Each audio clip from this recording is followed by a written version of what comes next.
स्वागत है आप सभी का उत्तराखंड एक्सप्रेस में। आपके साथ मैं हूं नलिनी पांडे। पीएम मोदी का देहरादून दौरे का कार्यक्रम तय हो गया है। 14 अप्रैल को पीएम मोदी 10:30 बजे देहरादून एयरपोर्ट पहुंचेंगे और पीएम मोदी की 14 अप्रैल को 2 जगहों पर जनसभा होगी। यूपी के गणेशपुर और उत्तराखंड के देहरादून में। पहले गणेशपुर में पीएम मोदी जनसभा करेंगे, उसके बाद देहरादून में 12:30 बजे जनसभा स्थल पीएम मोदी पहुंचेंगे। गणेशपुर से डाटकाली तक पीएम सड़क मार्ग से आएंगे और 12 किलोमीटर के पैच में सड़क के दोनों ओर कार्यकर्ता खड़े रहेंगे। करीब 30,000 कार्यकर्ता पीएम का अभिवादन करेंगे। वहीं पीएम मोदी डाटकाली मंदिर में पूजा अर्चना भी करेंगे। डाटकाली मंदिर से लेकर और सभा स्थल तक पूरी उनकी एक बाई कार वो आएंगे और दोनों तरफ 25-30 हजार की संख्या में लोग वहाँ इकट्ठे रहेंगे। उनके स्वागत में उन पर कुछ वर्षा करेंगे। बहुत अच्छा कार्यक्रम रहेगा और एक माहौल निश्चित रूप से बनता ही है। जब देश के हमारे नेता हैं, जब राज्य में आते हैं तो चुनाव की दृष्टि से एक माहौल उससे निर्माण होता है। और देहरादून में सीएम पुष्कर सिंह धामी ने राज्य की प्रमुख परियोजनाओं की समीक्षा करते हुए हरिद्वार, ऋषिकेश और शारदा रिवरफ्रंट कॉरिडोर के कार्यों में तेजी लाने के निर्देश दिए हैं। सीएम ने अधिकारियों को सख्त टाइमलाइन तय कर अगले 6 महीने में जमीनी प्रगति दिखाने, प्रक्रियाओं को सरल बनाने और नियमित मॉनिटरिंग सुनिश्चित करने को कहा है। वहीं आगामी कुंभ को देखते हुए गंगा घाटों की स्वच्छता, सौंदर्यीकरण, सुविधाओं के विस्तार पर खास जोर दिया गया ताकि श्रद्धालुओं और पर्यटन को बढ़ावा मिल सके।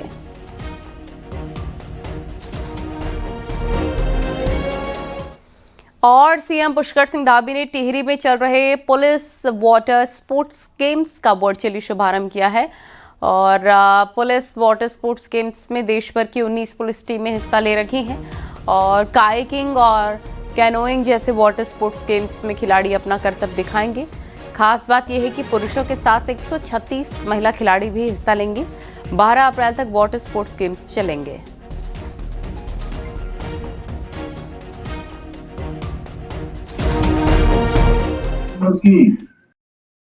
मुझे पूरा विश्वास है कि ये आयोजन न केवल आप सभी खिलाड़ियों को अपनी प्रतिभा दिखाने का उत्कृष्ट मंच बनेगा, बल्कि राज्य को साहसिक खेलों और पर्यटन के क्षेत्र में भी एक वैश्विक स्थल के रूप में स्थापित करने में भी अपनी महत्वपूर्ण भूमिका निभाएगा। साथियों, खेल केवल शारीरिक तंदुरुस्ती का माध्यम भर नहीं है, बल्कि हमारे व्यक्तित्व के समग्र विकास का आधार भी है। खेल हमें अनुशासन सिखाते हैं, टीम वर्क की भावना को मजबूत करते हैं और कठिन परिस्थितियों में संघर्ष करने की।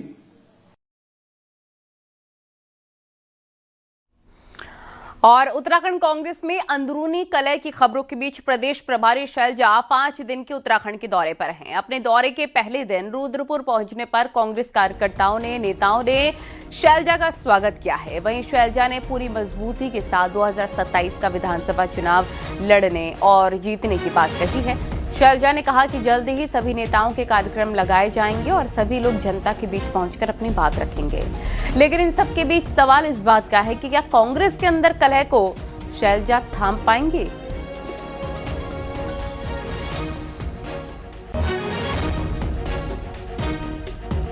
ये चाहती है कि बदलाव हो और कांग्रेस पार्टी की सरकार बने और हमारा कार्यकर्ता बेहद उत्साहित है। आने वाले समय में आप देखेंगे कांग्रेस पार्टी का और ज़्यादा ज़मीन पर कार्य हमारे कार्यकर्ता करते जाएंगे। हमारे सभी नेता लोगों के बीच में जाते हुए हम सभी लोगों के बीच में जाकर कांग्रेस पार्टी को मजबूती देंगे।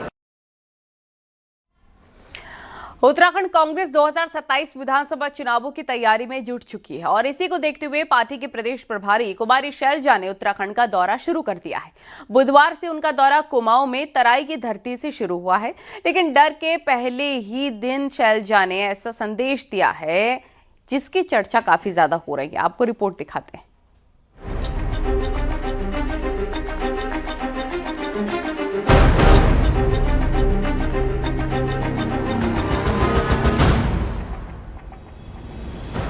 पहले हम सभी कार्यकर्ता और इस चीज को हम सब समझे कि एक एक कार्यकर्ता का क्या दायित्व है। कांग्रेस पार्टी के प्रति, कांग्रेस की विचारधारा के प्रति, अपने नेतृत्व के प्रति 9 साल हो गए। इस बार का चुनाव 6-8 महीने मुश्किल से बचे, जिसमें मेहनत करनी होगी हम सब ने। उत्तराखंड कांग्रेस की प्रभारी कुमारी शैलजा ने ये संदेश रुद्रपुर में उस समय दिया जब मंच पर पूर्व सीएम हरीश रावत को छोड़ उत्तराखंड कांग्रेस का लगभग हर बड़ा नेता मौजूद था। सामने कांग्रेस कार्यकर्ताओं और पदाधिकारियों की भीड़ थी और मंच पर कुमारी शैलजा ने अपने 5 दिन के उत्तराखंड दौरे के पहले ही दिन साफ कर दिया कि 2027 में अगर उत्तराखंड में कांग्रेस की सत्ता में वापसी चाहते हो तो अपनी जिम्मेदारी समझो। जाहिर है शैलजा की इन खरी खरी बातों में ही सबका भला छुपा हुआ है। ऐसे में नेता प्रतिपक्ष यशपाल आर्या ने भी दावा किया कि प्रभारी के दौरे से संगठन में जोश है और आने वाले वक्त में सब कुछ बदला सा दिखेगा। प्रभारी जी का आगमन निश्चित रूप से उत्साहवर्धक है। कार्यकर्ताओं में एक जोश भी है, उत्साह भी है, उमंग भी है, एक नई आशा का संचार भी देखने को मिला है। और शैलजा जी एक सीनियर लीडर भी हैं, अनुभवी नेता हैं और निश्चित रूप से जो आज उनका मार्गदर्शन, उनका दिशा निर्देश हम सब कार्यकर्ताओं को मिलेगा, वो आने वाले चुनाव के लिए बहुत लाभकारी होगा। और ज़रूरत भी आज जिस तरह के हालात हैं, जिस तरह का माहौल है, बदलाव का माहौल दिखाई दे रहा है। जाहिर है पार्टी प्रभारी के दौरे से नेताओं को कांग्रेस के पक्ष में माहौल बनाने की उम्मीद है। कांग्रेस पार्टी उत्तराखंड में पिछले 9 साल से सत्ता से दूर है और इन सब के साथ बड़े नेताओं की गुटबाजी पार्टी को 2027 में भी संकट में डाल सकती है। ऐसे में प्रभारी के इस दौरे से कांग्रेस नेता और एक कार्यकर्ता नई उम्मीद लगाए बैठे हैं। ऐसे में देखना है कि शैलजा की कोशिश क्या रंग लाती है। उधम सिंह नगर से वेद के साथ न्यूज़ 18 के लिए शैलेंद्र नेगी की रिपोर्ट।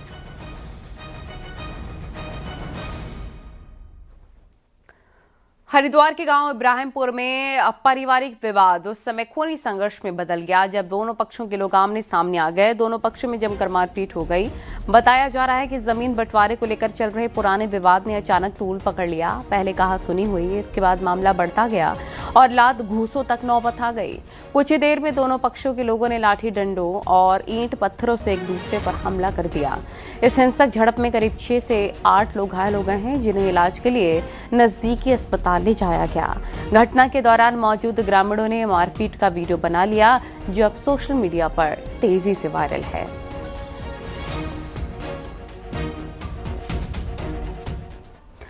दून मेडिकल कॉलेज एक बार फिर से रैगिंग के मामले को लेकर सुर्खियों में है। मेडिकल स्टूडेंट ने एनएमसी को खुद की वेशभूषा पर टिप्पणी करने को लेकर अपने सीनियर पर रैगिंग का आरोप लगाते हुए शिकायत मेल भेजा है।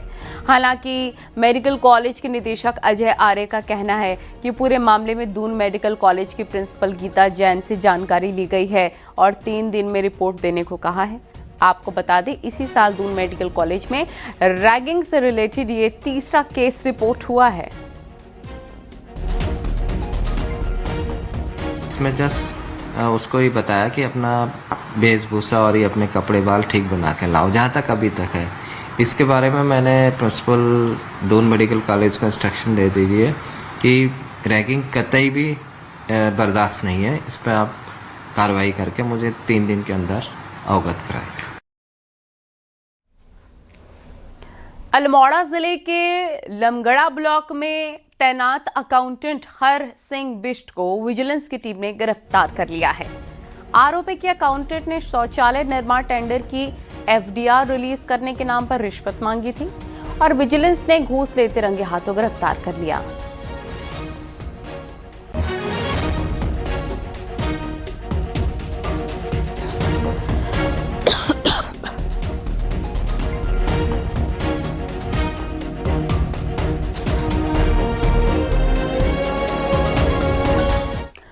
और हरिद्वार में प्रशासन का अतिक्रमण के खिलाफ अभियान लगातार जारी है। बुधवार को नगर निगम की टीम ने सिंहद्वार चौक के पास अतिक्रमण हटाने का अभियान चलाया है, जहां पर रेहड़ी, खोखे और रास्ते में फड़ लगाकर किए गए अतिक्रमण को हटाया गया।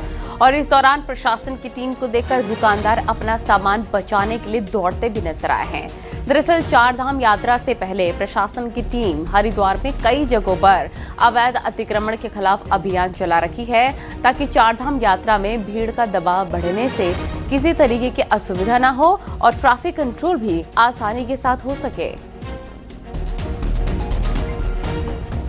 हमारा ये है कि पूरी महीने की कार्य योजना हमने बनाई है और जैसे ये ट्रीटमेंट दोबारा से लग जाएगा तो उसकी जिम्मेदारी हमने उस क्षेत्र के जो भी सफाई इंस्पेक्टर हैं उनके उसमें दे रखी है, क्योंकि आज तो हम इसको हटा देंगे बड़े तौर पे, लेकिन उनकी दैनिक रूप से मॉनिटरिंग करने का काम उनका रहेगा। और उत्तराखंड में एक बार फिर से बारिश और बर्फबारी का अलर्ट जारी है। अगले 48 घंटे के लिए मौसम विज्ञान केंद्र की तरफ से चमोली, रुद्रप्रयाग, टिहरी सहित कई इलाकों में बारिश का अलर्ट जारी किया गया है, जबकि ऊंचाई वाले इलाकों में बर्फबारी का भी अलर्ट है।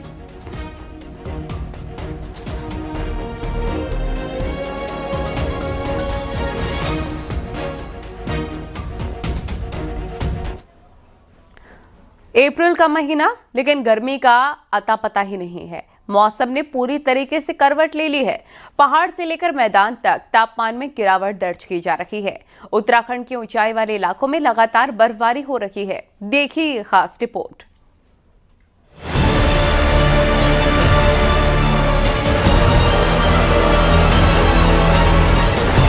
अप्रैल का ऐसा महीना कई सालों में नहीं देखा। पहाड़ से लेकर मैदान तक पारा लुढ़का हुआ है, क्योंकि पहाड़ों पर अप्रैल के महीने में ही हिमवर्षा जारी है, जो अमूमन कम दिखाई पड़ती है। चार धाम यात्रा शुरू होने में अब ज्यादा वक्त नहीं है, लेकिन चारों धामों में बर्फबारी हो रही है। केदारनाथ धाम की इन तस्वीरों को देखिए, जहां अच्छी बर्फबारी गिर रही है। सुबह से हो रहे हिमपात से धाम में कई फीट बर्फ जम गई है। पूरी केदार घाटी में कड़ाके की ठंड पड़ रही है।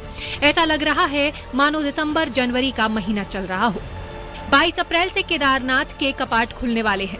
केदारनाथ में यात्रा की तैयारी भी चल रही है, लेकिन बार बार हो रही बर्फबारी की वजह से काम प्रभावित हो रहे हैं। प्रशासन को काफी दिक्कतों का सामना भी करना पड़ रहा है। उत्तरकाशी में भी मौसम बदला हुआ है। यमुनोत्री धाम में लगातार बर्फबारी हो रही है। यहाँ रात से लगातार बर्फबारी देखने को मिल रही है। यमुनोत्री धाम के कपाट खुलने में अब महज कुछ दिन बचे हैं, लेकिन खराब मौसम से तैयारियों पर असर पड़ रहा है। गंगोत्री धाम का भी यही नजारा है। बर्फबारी से हर तरफ सफेदी दिख रही है। पेड़ बर्फ से सफेद हो गए हैं। बर्फबारी से पूरे इलाके में जबरदस्त सर्दी पड़ रही है। बद्रीनाथ धाम में भी बर्फ पड़ी है। चोटियों पर जमी बर्फ देखी जा सकती है। मौसम विभाग ने बारिश और बर्फबारी का पूर्वानुमान जताया था। मौसम विज्ञान की तरफ से अगले कुछ घंटों में चमोली, रुद्रप्रयाग, टिहरी में हल्की बारिश का अलर्ट जारी किया है।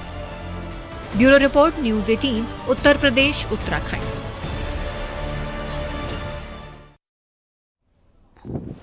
टिहरी के पर्वतीय इलाकों में मौसम ने एक बार फिर से अचानक से करवट ले ली है। धनौल्टी के प्रसिद्ध सुरकुंडा देवी मंदिर क्षेत्र में बर्फबारी हुई।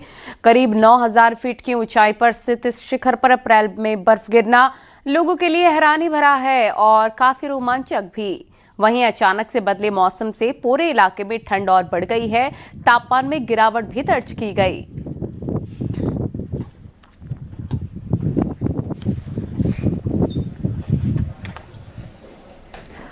पहाड़ों पर मौसम के बदले मिजाज ने ठंडक जरूर बढ़ा दी है, लेकिन किसानों के लिए ये मौसम मुसीबत से कम नहीं।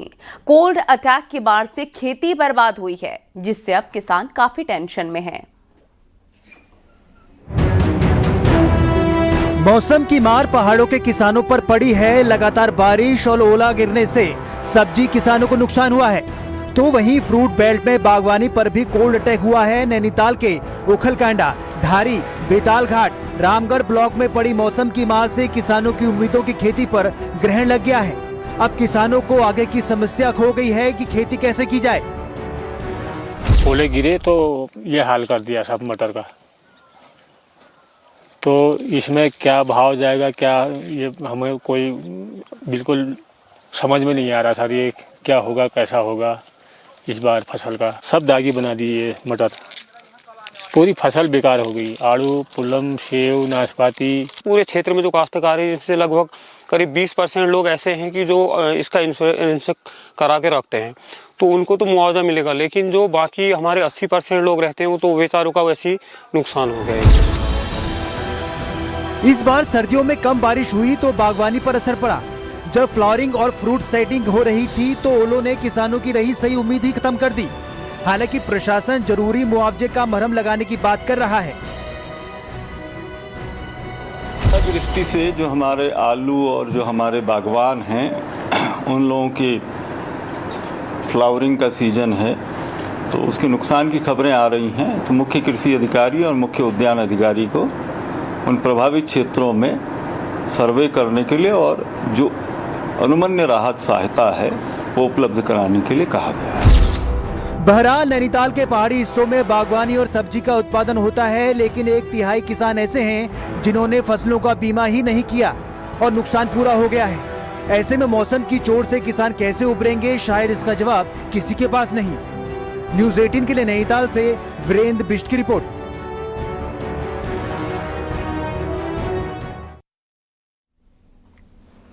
नैनीताल में पहाड़ी दरकने से सड़कें बंद हो गई हैं। भवाली भीमताल रोड में पहाड़ी दरकी है। वीडियो तिरछा खेत के पास का है, जहां पहाड़ी से मलबा सड़क पर आ गया है। पहाड़ी से मलबा आने की वजह से सड़क बंद हो गई है। प्रशासन की टीम रोड को खोलने में जुटी हुई है।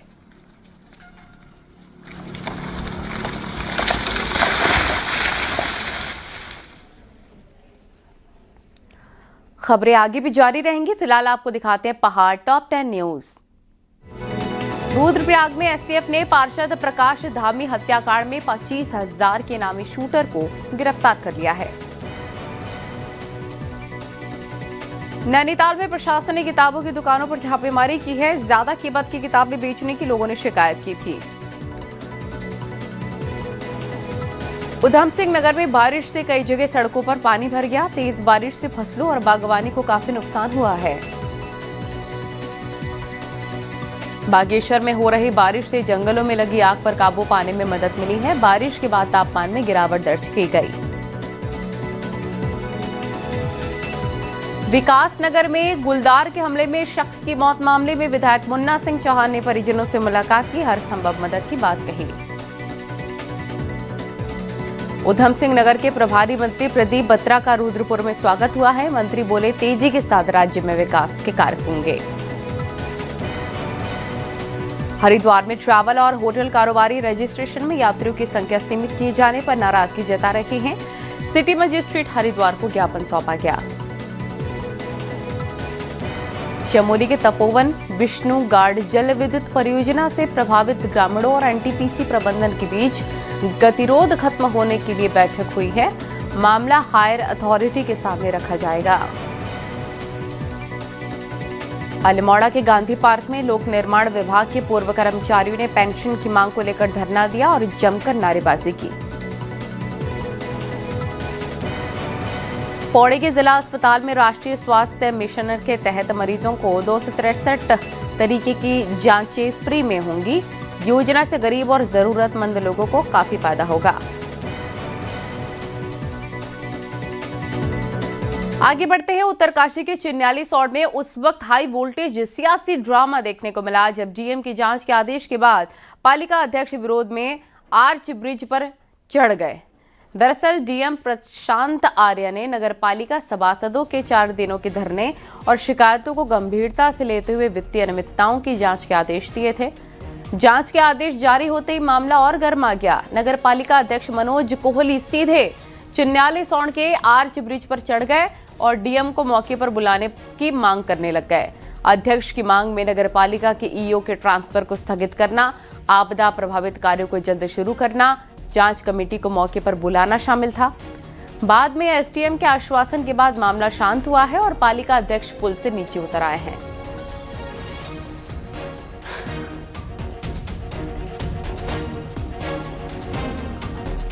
मिडिल ईस्ट में जंग के बीच डोनाल्ड ट्रंप के 2 हफ्ते के संघर्ष विराम की घोषणा की है, जिसके बाद उन लोगों ने राहत की सांस ली है जिनके अपने खाड़ी देशों में फंसे हुए हैं। न्यूज़ 18 ऐसे परिवार के बीच पहुंचा जिनके अपने ईरान में हैं। ये एक्सक्लूसिव रिपोर्ट आपको दिखाते हैं।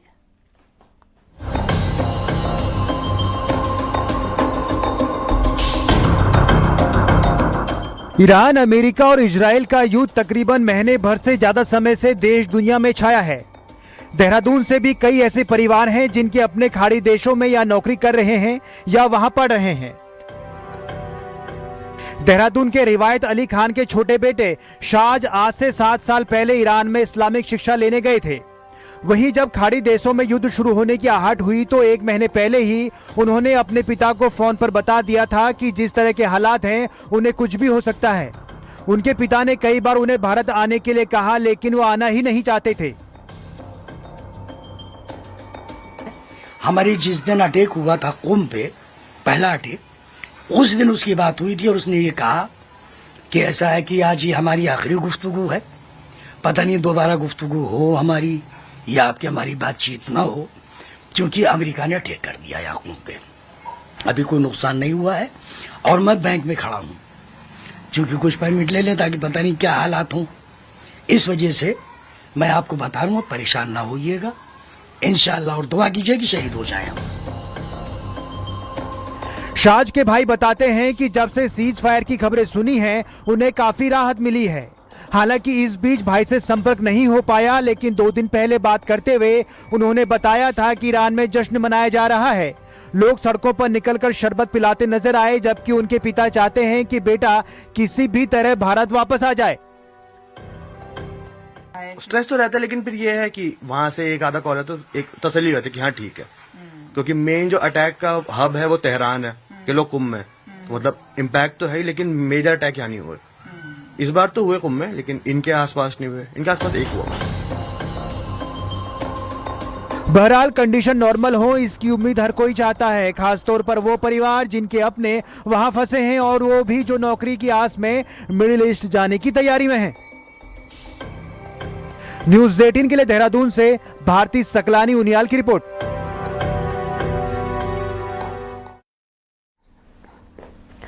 चारधाम यात्रा के ऑफलाइन रजिस्ट्रेशन को लेकर हरिद्वार में पर्यटन विभाग जोर शोर से तैयारी में जुटा है। यहां ऋषिकुल मैदान में ऑफलाइन रजिस्ट्रेशन काउंटर लगाए जाएंगे। इसके लिए बड़ा पंडाल लगाया जा रहा है।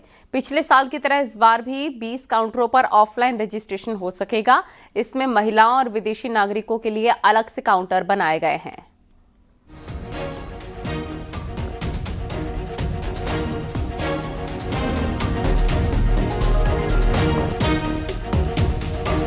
ऋषिकुल मैदान में चारधाम यात्रा के पंजीकरण, ऑफलाइन पंजीकरण की तैयारियां पूर्ण कर ली गई है और 10 तारीख से हमारा जो है वहाँ पे 100% कार्य पूर्ण हो जाएगा, जिसमें कि हम लोग 20 काउंटर लगा रहे हैं, जिसमें महिलाओं के लिए, पुरुष के लिए और विदेशी नागरिकों के लिए जो है पृथक से जो है काउंटर बनाए जाएंगे और वर्तमान में जो है कार्य वहाँ पर चल रहा है हमारा।